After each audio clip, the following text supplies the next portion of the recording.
Hi అండి. ఇవాళ pudding చేస్తున్నాను. ఏమాత్రం గూడా బయట కొనేదానికి తీసిపోని విధంగా ఉంటుంది టేస్ట్‌లో. అంత అద్భుతంగా ఉంటుంది. చాలా ఈజీగా చేసుకోవచ్చు.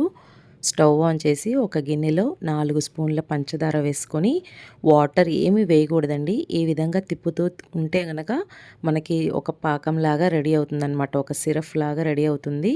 ఈ విధంగా చూసారా, అది కొంచెం పలచబడుతుంది. ఈ విధంగా గోల్డెన్ కలర్ వచ్చే వరకు తిప్పుకుంటూ ఉండాలి. చిన్న సెగ పెట్టుకోవాలండి. హై ఫ్లేమ్ పెట్టుకుంటే మాత్రం చేదుగా వచ్చేస్తుంది. ఒక విషయం గుర్తుపెట్టుకోండి.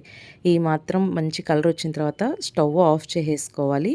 స్టవ్ ఆఫ్ చేసేసుకొని మనం దేంట్లో అయితే పుడ్డింగ్ చేసుకోవాలి అనుకుంటున్నామో దాంట్లో ఇది వేసేసుకోవాలన్నమాట.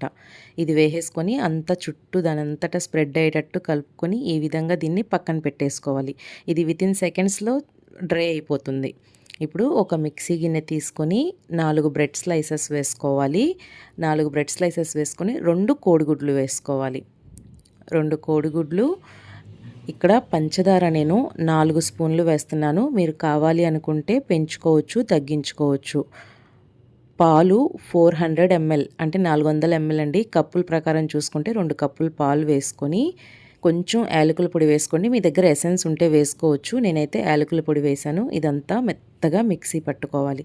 చూసారు కదా, ఈ విధంగా మెత్తగా పట్టుకున్న తర్వాత మనం ముందుగా పంచదార వేసుకొని పక్కన పెట్టుకున్నాం కదా, ఆ ట్రేలో ఇది వేసేసుకొని మనం ఆవిరికి ఉడికించుకోవాలి. ఇది ఒక కడాయిలో నీళ్లు పోసుకొని కింద ఏదన్నా ప్లేట్ కానీ గిన్నె కానీ పెట్టుకొని దాని మీద ఈ గిన్నె పెట్టేసి మూత పెట్టండి.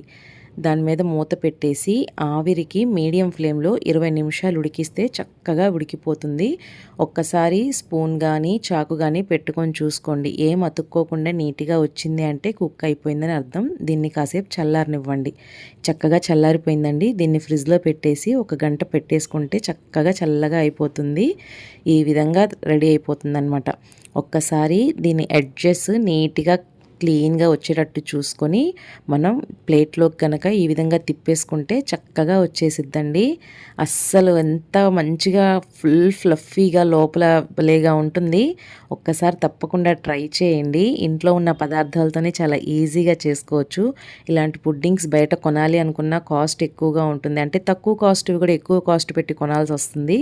ఇంట్లో మనం మన చేతులతో తయారు చేసుకుంటే ఇంకా బాగుంటుంది కదా. ఒకసారి తప్పకుండా ట్రై చేయండి. ఇప్పుడు నేను స్పూన్తో మీకు తీసి చూపిస్తాను చూడండి. ముక్క అనేది ఎంత పర్ఫెక్ట్గా ఉంటుందంటే చూడటానికి ఎంత బాగుందో తినటానికి కూడా అంతే అద్భుతంగా ఉంటుందండి.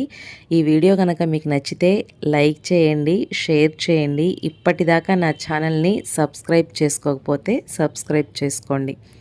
చూడటానికి టెంప్టింగ్గా ఉంది కదండి. చూడగానే తినాలనిపిస్తుంది కదా. తప్పకుండా ట్రై చేయండి. Please do subscribe.